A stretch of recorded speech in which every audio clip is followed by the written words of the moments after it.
ಆತ್ಮೀಯ ಎಲ್ಲ ಸ್ಪರ್ಧಾರ್ಥಿಗಳಿಗೂ ನಮಸ್ಕಾರ. ಈಗಾಗಲೇ ಏನಂತಂದ್ರೆ ನಾವು ನಮ್ಮ ಶ್ರೀರಕ್ಷೆ ಅಕಾಡೆಮಿಯಲ್ಲಿ ನಿಮ್ಮೊಂದಿಗೆ ಏನಂತಂದ್ರೆ ಯಾವ ರೀತಿಯಾಗಿ ಓದಬೇಕು, ಯಾವ ರೀತಿಯಾಗಿ ಪಾಸಿಟಿವ್ ಆಗಿರಬೇಕು ಅಂತೇಳಿ ಒಂದಿಷ್ಟು ವಿಡಿಯೋಗಳನ್ನು ಹಾಕ್ತಾ ಇದ್ದೀವಿ. ಅದರ ಸಿರೀಸ್ಗಳು ಇದೇ ರೀತಿಯಾಗಿ ಬರ್ತಾ ಇರ್ತಾವೆ. ನಿಮಗೊಂದು ಮೋಟಿವೇಶನ್ ಅಂತಂದಂಗಿದು. ಈ ಕ್ಲಾಸ್ನಲ್ಲಿ ಏನಂತಂದಾಗ ವಿಷಯದ ಆಯ್ಕೆ, ಈಗ ವಿಷಯವನ್ನು ಓದುವಾಗ ಯಾವ ವಿಷಯದಿಂದ ಯಾವ ವಿಷಯದ ಕಡೆ ಓದಬೇಕು ಅಂತೇಳಿ. ಈಗ ಇಲ್ಲಿ ಇಲ್ಲಿ ಕ್ಲಾಸನ್ನು ತೆಗೆದುಕೊಂಡಾಗ ನಾ ಏನು ಮಾಡ್ತೀನಿ ನಿಮಗಂತಂದ್ರೆ, ಈಗ ಪ್ರಮುಖವಾಗಿ ನಾನು ಏನು ಓದಾತೀನಿ ಅಂತಂದ್ರೆ ಇಲ್ಲಿ ನೋಡಿ, ಸಮಾಜ ವಿಜ್ಞಾನ. ಈ ಸಮಾಜ ವಿಜ್ಞಾನವನ್ನು ಓದ್ತಾ ಇದ್ದೀನಿ. ಹಾಗಾದ್ರೆ ಸಮಾಜ ವಿಜ್ಞಾನ ಅಂತ ತೆಗೆದುಕೊಂಡಾಗ ಅದೊಂದು ಬರ್ತೈತಿ, ಇನ್ನೊಂದು ಏನಂತಂದ್ರ ಇಲ್ಲಿ ವಿಜ್ಞಾನ ಅನ್ನೋದೊಂದು. ಇವೆರಡ ಅಲ್ರಿ ಮೇಜರ್. ಇವೆರಡೂ ವಿಷಯಗಳನ್ನು ಓದುವಾಗ ಯಾವ ರೀತಿಯಿಂದ ನಾವು ಓದಬಹುದು ನೋಡಿ. ಓದುವಂಥ ವಿದ್ಯಾರ್ಥಿಯ ಅವಧಾನದ ಮೇಲೆ ಕೇಂದ್ರೀಕೃತ ಆಗತೈತಿ, ಓದುವಂಥ ವಿದ್ಯಾರ್ಥಿಯ ಮೈಂಡ್ ಪವರ್ ಮೇಲೆ ಕೇಂದ್ರೀಕೃತ ಆಗತೈತಿ.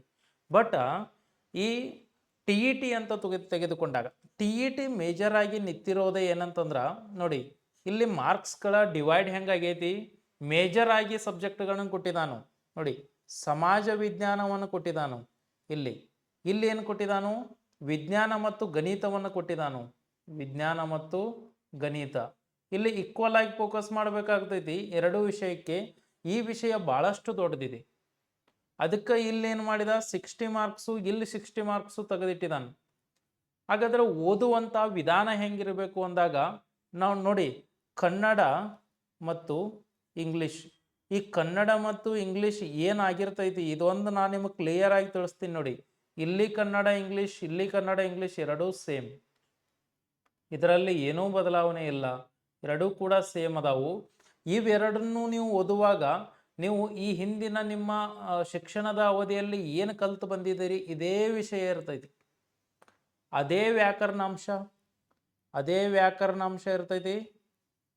ಇಲ್ಲಿಯೂ ಕೂಡ ಅದೇ ಗ್ರಾಮರ್ ಪಾರ್ಟ್ ಇರ್ತೈತಿ, ಅದೇ ಗ್ರಾಮರ್. ಕನ್ನಡ ತಗೋರಿ, ಇಂಗ್ಲಿಷ್ ತಗೋರಿ. ಈಗ ನಾವು ಮೇಜರ್ ಆಗಿ ಎರಡು ವಿಷಯಗಳನ್ನು ಡಿವೈಡ್ ಮಾಡ್ಕೋಬೇಕು.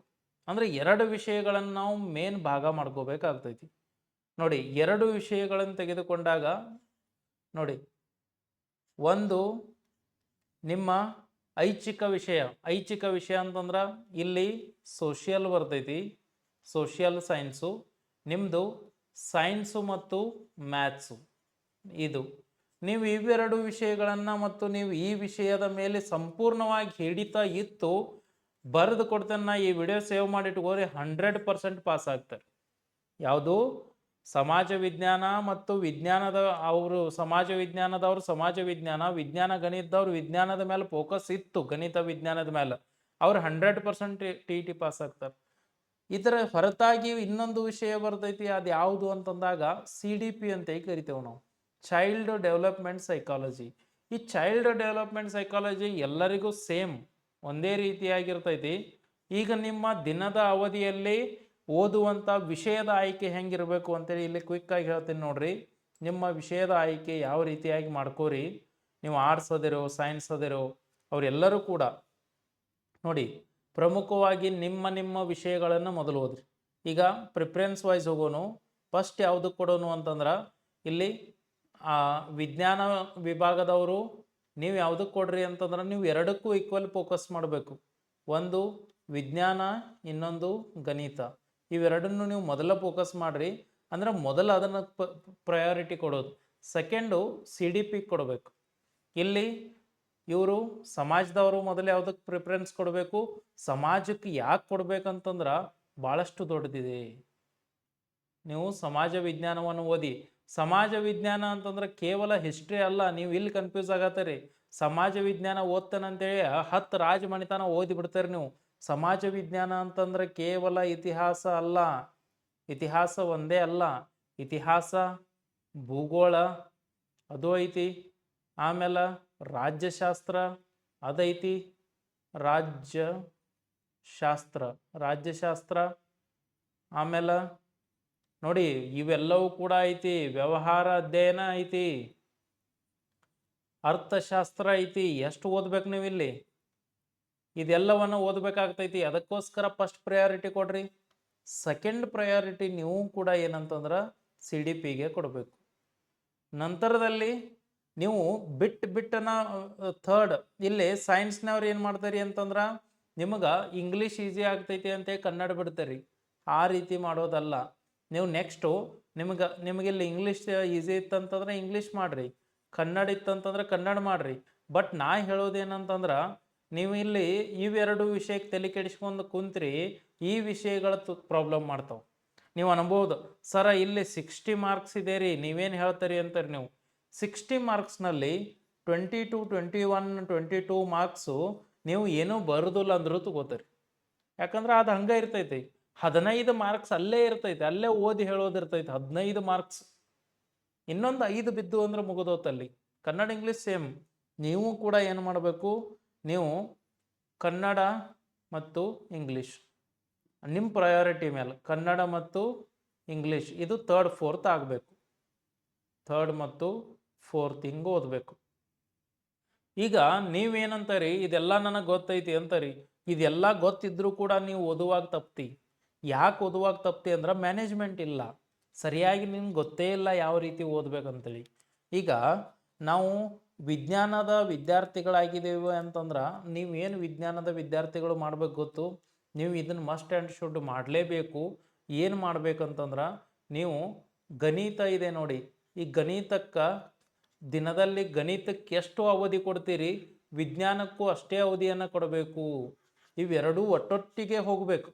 ನೀವೇನಂತಾರಿ, ಸರ ನಾ 6 ತಿಂಗಳು ಗಣಿತ ಒಂದ ಓದಿ ಇನ್ನು 6 ತಿಂಗಳು ಅದನ್ನು ಓದ್ತೇನೆ, ಅದನ್ನು ಮಾಡುವಂಥ ಪ್ರಯತ್ನ ಮಾಡಬೇಡ್ರಿ.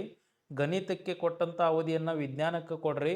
ಆಮೇಲೆ ಇಲ್ಲಿ ಓದುವಾಗ ಈ CDPಗೆ ಏನು ಒಂದು ಅವಧಿ ಕೊಡ್ತೀರಿ, ಈ CDPಗೆ ಕೊಟ್ಟಂಥ ಅವಧಿ ಯಾವ ರೀತಿಯಾಗಿರ್ಬೇಕಂತಂದ್ರೆ ಈ ಮೇಲೆ 2 ವಿಷಯಕ್ಕೆ ಕೊಟ್ಟದರ 50% ಆಗಿರಬೇಕು.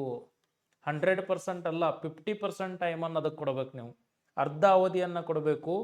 ನೆಕ್ಸ್ಟ್ ಏನಂತಂದ್ರೆ ಇಲ್ಲಿ ನಿಮ್ಗೆ ಇಂಗ್ಲೀಷ್ ಈಸಿ ಇತ್ತು, ಇಂಗ್ಲೀಷ್ ಸರಳ ಇತ್ತು ಅಂತಂದ್ರೆ ಈ ಇಂಗ್ಲೀಷನ್ನು ಫೋಕಸ್ ಕಡಿಮೆ ಮಾಡಿರಿ, ಕನ್ನಡಕ್ಕೆ ಕೊಡ್ರಿ. ಕನ್ನಡ ಈಸಿ ಇತ್ತು ಅಂತಂದ್ರೆ ಇಂಗ್ಲೀಷಿಗೆ ಕೊಡ್ರಿ. ಆದ್ರೆ ಇಲ್ಲಿ ಈ ಓದುವಂಥದ್ದನ್ನು ನೀವು ನೋಡಿ, ಈಗ ಎಕ್ಸಾಮದ 1 ಮಂತ್ ಆರ್ 2 ಮಂತ್ ಇದ್ದಾಗೂ ನೀವು ಇದನ್ನು ಓದಿ ಕವರ್ ಮಾಡ್ಕೋಬಹುದು. ಬಟ್ ಮೋರ್ ಫೋಕಸ್ ಎಲ್ಲಿರ್ಬೇಕಂದ್ರೆ ಇಲ್ಲೇ. ಭಾಳಷ್ಟು ವಿದ್ಯಾರ್ಥಿಗಳು ಯಾಕೆ ಅವರು 90 ಸ್ಕೋರ್ ಮಾಡ್ತಾ ಇಲ್ಲ, ಅವ್ರು 83 ಮಾಡ್ತಾ ಇಲ್ಲ ಅಂತಂದ್ರೆ ಅವರು ಓದ್ತಾ ಇದ್ದಾರ, ಅವ್ರಿಗೆ ಹೆಂಗೆ ಓದ್ಬೇಕಂತ ಗೊತ್ತಿಲ್ಲ. ಇತಿಹಾಸವನ್ನು ನೋಡಿ, ಕಲಾ ವಿಭಾಗದ ವಿದ್ಯಾರ್ಥಿಗಳು ಓದುತ್ತಾರ ಏನು ಓದಾತಾರ ಅಂತಂದ್ರೆ ಕೇವಲ ಸೋಷಿಯಲ್ ಸೈನ್ಸನ್ನು ಓದ್ತಾ ಇದ್ದಾರೆ. ಅದು ಹೆಂಗೆ 6th ದಿಂದ ಬುಕ್ಕು ಹೇಳಿದ್ದಾರೆ, ಎಲ್ಲರೂ ಹೇಳ್ತಾರೆ 6th to 12th at least 10th. ಇವ್ರು ಹೆಂಗೆ ಮಾಡತ್ತಾರ ಅಂತಂದ್ರೆ 6th ಬುಕ್ಕನ್ನು 2 ತಿಂಗಳು ಓದಾತರಿ. ಆ ರೀತಿ ಓದೋದಲ್ಲದು. 6th ಬುಕ್ಕನ್ನು ಮತ್ತಲ್ಲಿ 8th ಆಮೇಲೆ 7th ಬುಕ್ಕನ್ನು 9th ಆ ರೀತಿಯಾಗಿ ಓದಬೇಕು. ನೀವು ಓದಾತೇನಂತೇಳಿ ಅದನ್ನೇ ನೀವು ನೋಡಿ, ಇಷ್ಟು ದೊಡ್ಡ ಬುಕ್ ಬಂಡಲ್ ಮಾಡ್ಕೊಂಡು ಓದ್ಕೊಂತ ಕುಂತೀರಿ ಅಂದ್ರೆ ಎಷ್ಟು ದಿನ ಮುಗಿಸ್ತೀರಿ? ಅಲ್ಲ, ಕಡಿಮೆ ಟೈಮ್ನಲ್ಲಿ ಕವರ್ ಆಗ್ಬೇಕಲ್ರಿ. ಅದಕ್ಕೋಸ್ಕರ ನೀವೇನು ಮಾಡಬೇಕು, ಸಮಾಜ ವಿಜ್ಞಾನವನ್ನು ಓದುವಾಗ ಇತಿಹಾಸವನ್ನು ಅಷ್ಟೇ ಓದೋದಲ್ಲ, ನೀವು ಭಾಗ ಮಾಡ್ಕೊಳ್ಳಿ. ದಿನಕ್ಕೆ 3 ಭಾಗ ಓದಬೇಕು. ಒಂದು ಇತಿಹಾಸ ಓದಿದಿ, 2ನೇದು ಭೂಗೋಳ ಓದು, ಅಲ್ಲಿ ಪಾಠ ಕಂಟಿನ್ಯೂ ಆಗಬೇಕು. ಇಲ್ಲಿ ರಾಜ್ಯಶಾಸ್ತ್ರ ಓದು. ಈ ರೀತಿಯಾಗಿ ಓದೋದು. ಇತಿಹಾಸ, ಭೂಗೋಳ, ರಾಜ್ಯಶಾಸ್ತ್ರ ಇಲ್ಲಿ 3 ಮಾಡು. ನೆಕ್ಸ್ಟ್ 3 ಉಳಿತಾವ ನೋಡು. ಅಲ್ಲಿಗೆ ಏನು ಮಾಡು, ಸಮಾಜಶಾಸ್ತ್ರ ಆಮೇಲೆ ವ್ಯವಹಾರ ಅಧ್ಯಯನ, ಸಮಾಜಶಾಸ್ತ್ರ, ವ್ಯವಹಾರ ಅಧ್ಯಯನ, ಅರ್ಥಶಾಸ್ತ್ರ ಈ 3 ಒಮ್ಮೆ ಮಾಡು. ಈ ರೀತಿಯಾಗಿ ಮಾಡ್ಕೊಂಡು ಓದೋದ್ರಿಂದ ನಿಮಗೆ ಎಕ್ಸಾಮ್ ಏನಾದರೂ 1 ತಿಂಗಳಿನಲ್ಲಿ ಕರೆದಂತಂದ್ರೆ 50% ಆದರೂ ಕವರ್ ಆಗಿರ್ತೈತಿ. ನೀವು ಓದೋದು ಏನಾಗ್ತೈತಿ, 1 ಸೈಡ್ ಆಗಿಬಿಡ್ತೈತಿ, ಯಾವುದು ಕವರ್ ಆಗೋದಿಲ್ಲ. ಈ ರೀತಿಯಾಗಿ ಭಾಗ ಮಾಡ್ಕೋಬೇಕು. ನೆಕ್ಸ್ಟ್ ನೀವು ಈ ಕನ್ನಡ ಓದುವಾಗ ಮತ್ತು ಇಂಗ್ಲೀಷ್ ಓದುವಾಗ ಒಂದು ತಲೆಯಾಗಿರಲಿ ನಿಮ್ಗೆ, ಇಲ್ಲಿ ಕನ್ನಡ ಇಂಗ್ಲೀಷು ಕಂಪ್ಲೀಟಾಗಿ ಅವ 30ಕ್ಕೆ 30 ಗ್ರಾಮರ್ ಕೇಳೋದಿಲ್ಲ. ಇದನ್ನು ನಿಮ್ಮ ತಲೆಯಲ್ಲಿರಲಿ. ಯಾರು ವ್ಯಾಕರಣದ ಹಿಂದೆ ಬಿದ್ದರಿ ಇಲ್ಲಿ 30ಕ್ಕೆ 30 ಕೇಳೋದಿಲ್ಲ. ಅದಕ್ಕೆ ನೀವು ಫೇಲ್ ಆಗತ್ತೀರಿ, ಅದಕ್ಕೆ ನೀವು ವಿಫಲತೆಯನ್ನು ಹೊಂದತ್ತೀರಿ. ನೋಡ್ರಿ, ಇಲ್ಲಿ ಏನು ಹೇಳಿದ್ದನ್ನು ಹೇಳ್ತಾರೆ ಸರ್ ಅಂತ ಅನ್ನಿಸ್ಬೋದು. ನೋಡುವಂಥ ವಿದ್ಯಾರ್ಥಿಗಳು ನೋಡಿ ಕ್ಲಿಯರ್ ಆಗಿ ಇದನ್ನು ಅಬ್ಸರ್ವ್ ಮಾಡಿರಿ. ಏನಂತಂದ್ರೆ ನೀವು ಕನ್ನಡವನ್ನು ಓದುವಾಗ ಕನ್ನಡದ ವ್ಯಾಕರಣ ಅಂಶಕ್ಕೆ ಸೇರಿದಂಥ ಪ್ರಶ್ನೆಗಳು ಭಾಳಷ್ಟು ಬಂದಾವ ಅಂತಂದ್ರೆ 5ರಿಂದ 6 ಕ್ವಶನ್ ಬಂದಿರ್ತಾವೆ. ಔಟ್ ಆಫ್ 30, 30ರಲ್ಲಿ 5ರಿಂದ 6 ಕ್ವಶನ್ ಅಂದರೆ 25 ಕ್ವಶನ್ಗಳು ಎಲ್ಲಿಂದ ಬಂದು ಅಗೇನ್ ಅದರಲ್ಲಿ 11, 12 ಕ್ವಶನ್ ಅಲ್ಲೇ ಓದಿ ಬರೆಯೋದಿರ್ತೈತಿ. ಉಳಿದಿದ್ದು ಪೆಡಗಾಜಿ ಇರ್ತೈತಿ. ನೀವು ಬಿಟ್ಟೇ ಬಿಡ್ತಾರೆ, ನೀವು ಪೆಡಗಾಜಿನೇ ಓದೋದಿಲ್ಲ, ಅದಕ್ಕೆ ನಿಮ್ಮ ಸ್ಕೋರ್ ಹೋಗ್ತೈತಿ. ಇನ್ನು ಇಂಗ್ಲೀಷ್ ಅಂತ ತಗೊಂಡಾಗ ಸೇಮ್, ಇಂಗ್ಲೀಷ್ನಲ್ಲಿಯೂ ಕೂಡ 5ರಿಂದ 5 to 6 ಕ್ವಶನ್ಸ್ ಅಷ್ಟೇ ಗ್ರಾಮರ್ನಿಂದ ಬರ್ತಾವೆ. ಅದು ಈಸಿ ಆಗಿರುವಂಥದ್ದು ಇರ್ತೈತಿ. ಇಲ್ಲಿಯೂ ಕೂಡ ನೀವೇನು ಓದೋದಿಲ್ಲ ಅಂತಂದ್ರೆ ಪೆಡಗಾಜಿ ಓದೋದಿಲ್ಲ. ಇದು ಓದದೇ ಇರೋದಕ್ಕೆ ನಿಮಗೆ ಏನಾಗ್ತಾ ಇದೆ ಅಂತಂದ್ರೆ ಸ್ಕೋರ್ ಡೌನ್ ಆಗ್ತಾ ಇದೆ. ಸ್ಕೋರ್ ಡೌನ್ ಆಗಿದ್ದಕ್ಕೆ ನೀವು ಪಾಸ್ ಆಗ್ತಾ ಇಲ್ಲ. ಒಂದು ಏನಾದ್ಮೇಲೆ ಏನು ಓದ್ಬೇಕಂತ ಗೊತ್ತಿಲ್ಲ ನಿಮ್ಗೆ, ಇರುವಂಥ ವಿಷಯವನ್ನು ಹೆಂಗೆ ಓದ್ಬೇಕಂತ ಗೊತ್ತಿಲ್ಲ. ನಾನು ನೆಕ್ಸ್ಟ್ ವಿಡಿಯೋನಲ್ಲಿ ಹೆಂಗೆ ಓದಬೇಕಂತೂ ನಿಮಗೆ ಮಾಡಿಕೊಡ್ತೀನಿ. ಕನ್ನಡ ಹೆಂಗೆ ಓದಬೇಕು, ಇಂಗ್ಲೀಷ್ ಹೆಂಗೆ ಓದಬೇಕು, ಸಮಾಜ ವಿಜ್ಞಾನ ಹೆಂಗೆ ಓದಬೇಕು, ಸೈನ್ಸು ಮತ್ತು ಮ್ಯಾಥ್ಸು ಯಾವ ರೀತಿಯಾಗಿ ಥಾಟ್ ಇಟ್ಕೊಂಡು ಓದಿದ್ರೆ ನಮಗೆ ಕ್ಲಿಕ್ ಆಗ್ತೀವಿ. ನಮ್ಮ ಉದ್ದೇಶ ಏನು, ಎಲ್ಲ ವಿದ್ಯಾರ್ಥಿಗಳು ಕ್ಲಿಯರ್ ಆಗಬೇಕು ಈಗ ನೆಕ್ಸ್ಟ್. ಯಾಕಂದ್ರೆ ನೌಕರಿ ಕರೆಯೋದು ಲೇಟ್ ಮಾಡತ್ತಾರ, ನೀವು ಕೂಡ ಜಾಯ್ನ್ ಆಗಿಬಿಡೋದು. ಈಗ ಒಮ್ಮೆ ಕರೆದ ಒಂದ್ಸಲ ಕರೆದಂದ್ರೆ ಮತ್ತೊಂದು 4-5 ವರ್ಷ ಕರೆಯೋದಿಲ್ಲ. ಅದಕ್ಕೋಸ್ಕರ TET ಬಂತಂದ್ರೆ ಹೆಲ್ಪ್ ಆಗ್ತೈತಿ.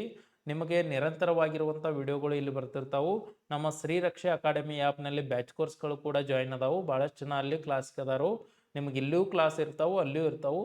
ಯುಟಿಲೈಸ್ ಮಾಡ್ಕೋರಿ. ಒಟ್ಟಿನಲ್ಲಿ ಏನಂತಂದ್ರೆ ಈ ಸಲ TET ನಿಮ್ದು, ಅದನ್ನು ನೀವು ಮಾಡ್ಕೋಬೇಕು. ಮತ್ತು ಡೋಂಟ್ ಫಾರ್ಗೆಟ್ CTET, ಇದನ್ನು ಹಾಕೋದನ್ನು ಬಿಡಕ್ಕೆ ಹೋಗ್ಬೇಡ್ರಿ. CTETಯನ್ನು ಹಾಕ್ರಿ. ಇದಕ್ಕೆ ರಿಲೇಟೆಡ್ ಆಗಿಯೂ ಕೂಡ ನಮ್ಮ ಚಾನಲ್ನಲ್ಲಿ ವಿಡಿಯೋಗಳು ಅದಾವೆ ನೋಡ್ರಿ, ಸರ್ಚ್ ಮಾಡಿ ನೋಡ್ರಿ. ಅವ್ನು ರೆಕಾರ್ಡೆಡ್ ವಿಡಿಯೋಗಳು ಅದಾವು. ಮತ್ತು ಯಾವ ರೀತಿ ಕ್ವಶನ್ ಪೇಪರ್ ಇರ್ತೈತಿ, ಪ್ಯಾಟ್ರನ್ ಯಾವ ರೀತಿ ಐತಿ, ಅದು ಕೂಡ ವಿಡಿಯೋ ಐತಿ. ಇದನ್ನು ಅಪ್ಲಿಕೇಶನ್ ಹಾಕೋದನ್ನು ಬಿಡಕ್ಕೆ ಹೋಗ್ಬೇಡ್ರಿ. ಇದನ್ನು ಹಾಕೋರಿ. ಇದನ್ನಿಷ್ಟನ್ನು ಮಾಡುವಂಥ ಪ್ರಯತ್ನವನ್ನು ಮಾಡಿರಿ. ಎಲ್ಲರಿಗೂ ಒಳ್ಳೆಯದಾಗಲಿ. ಓದುವ ವಿಧಾನವನ್ನು ಬದಲಿ ಮಾಡಿರಿ. ಅದಕ್ಕೋಸ್ಕರನ ದೃಷ್ಟಿ ಬದಲಿಸಿದರೆ ಮಾತ್ರ ಸೃಷ್ಟಿ ಬದಲಾಗ್ತೈತಿ. ಹವ್ಯಾಸ ಬದಲಿಸಿದರೆ ಮಾತ್ರ ಹಣೆ ಬರ ಬದಲಾಗ್ತೈತಿ. ಧ್ವನಿ ಬದಲಿಸುವ ಅವಶ್ಯಕತೆ ಇರುವುದಿಲ್ಲ. ನಾವು ಓದುವ ದಿಕ್ಕನ್ನು ಬದಲಿಸಿದರೆ ನಮ್ಮ ಧ್ವನಿ ಏನಾಗ್ತೈತಿ, ಸಕ್ಸಸ್ ಅನ್ನುವಂಥ ಪಾತ್ ದಡವನ್ನು ಸೇರ್ತೈತಿ. ನಿಮ್ಮ ಧ್ವನಿಯು ಕೂಡ ಸಕ್ಸಸ್ ಅನ್ನುವಂಥ ದಡವನ್ನು ಸೇರ್ಬೇಕಂದ್ರೆ ಈ ದಿಕ್ಕನ್ನು ಬದಲಿ ಮಾಡ್ರಿ. ಸ್ಟಡಿಯ ವಿಧಾನವನ್ನು ಬದಲಿ ಮಾಡ್ರಿ. ನಿಮ್ಮೊಂದಿಗೆ ನಮ್ಮ ಅಕಾಡೆಮಿ ಯಾವಾಗಲೂ ಇರ್ತೈತಿ. ನಾವು ಏನಂತಂದ್ರೆ ಎಲ್ಲೋ ಹೋಗಿ ಹೋರಾಟವನ್ನಲ್ಲ, ನಮಗೆ ಏನಾಗ್ತೈತಿ ಆ ಕೆಲಸವನ್ನು ಮಾಡುವಂಥ ಪ್ರಯತ್ನವನ್ನು ಮಾತ್ರ ನಾವು ಮಾಡಲಿಕ್ಕೆ ಆಗ್ತೈತಿ ಅಂತ ಹೇಳ್ತಾ, ನಿರಂತರ ಕ್ಲಾಸ್ಗಳಿಗೆ ಶ್ರೀರಕ್ಷೆ ಅಕಾಡೆಮಿಯನ್ನು ಸಬ್ಸ್ಕ್ರೈಬ್ ಮಾಡ್ಕೊಳ್ಳಿ.